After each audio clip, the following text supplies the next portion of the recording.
एक बार एक गांव में एक साधु रहता था जो भगवान पर बहुत विश्वास रखता था। यह बार वह साधु पेड़ के नीचे बैठा था और भगवान को याद कर रहा था, तो अचानक वहाँ बाढ़ आ गई। चारों तरफ पानी ही पानी। सब लोग अपने आप को बचाने के लिए ऊपर पहाड़ की तरफ भागने लगे। उनमें से एक आदमी देखा कि इस हालत में भी साधु जी भगवान की तपस्या कर रहे हैं। वह सोचा कि ये अपने आप को बचने के लिए कहीं जा रहे हैं, क्यों नहीं रहे, तो उससे साधु से बोला, अरे आप कहीं जा के क्यों नहीं रह रहे हो? आप भी मेरे साथ ऊपर पहाड़ की तरफ चलो, नहीं तो डूब जाओ। साधु बोले, अरे हमें क्या होगा, मैं भगवान की इतनी तपस्या करता हूँ, मुझे कुछ नहीं हो सकता, मुझे भगवान अपने आप बचाएंगे। धीरे धीरे पानी साधु के कमर तक आ गया। अब लोग वहाँ से नाव लेकर निकलने लगे, तो उनमें से एक ने साधु से कहा, अरे पानी आपके कमर तक आ गया है, आप हमारे साथ चलो। तो साधु ने कहा कि नहीं नहीं, भगवान मुझे अपने आप बचाएंगे। और वह नाव वाला भी वहाँ से निकल गया। कुछ देर बाद पानी इतना बढ़ गया कि साधु के सर तक पहुँच गया और अब लोगों को बचने के लिए हेलीकॉप्टर निकलने लगे।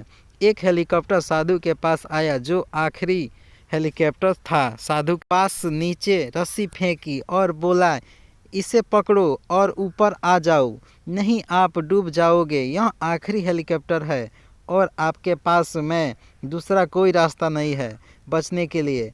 साधु ने कहा, यह रस्सी वापस ऊपर खींच लो और आप चले जाओ, मुझे भगवान के ऊपर पूरा भरोसा है, वह मुझे बचा लेगा।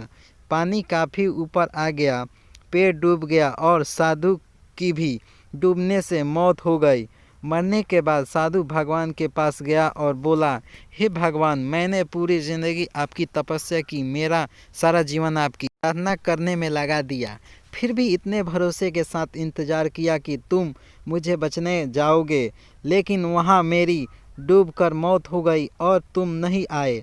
ऐसा क्यों भगवान? बोले, मूर्ख इंसान, एक नहीं 3 बार आया था, वो तीनों बार ही तो था, पहला पैदल, दूसरा नाव के द्वारा और तीसरा हेलीकॉप्टर के द्वारा, लेकिन तुमने मेरा एक भी अवसर नहीं पाया। पता नहीं किसका इंतज़ार कर रहा था। इस तरह से ज़िंदगी में हमें ऊपर वाला बहुत से मौके देता रहता है, लेकिन हम सब उस मौके को ठुकरा कर पता नहीं किस चीज़ का इंतज़ार कर रहे होते हैं कि वो होगा तभी मैं करूँगा, और इस बात पर अड़े रहने से एक वक्त के बाद वो मौका हाथ से निकल जाता है और हम कुछ नहीं कर पाते हैं। तो किसी भी अच्छे समय का इंतज़ार मत करो, जो भी करना हो आज भी, अभी से भी शुरू कर दो।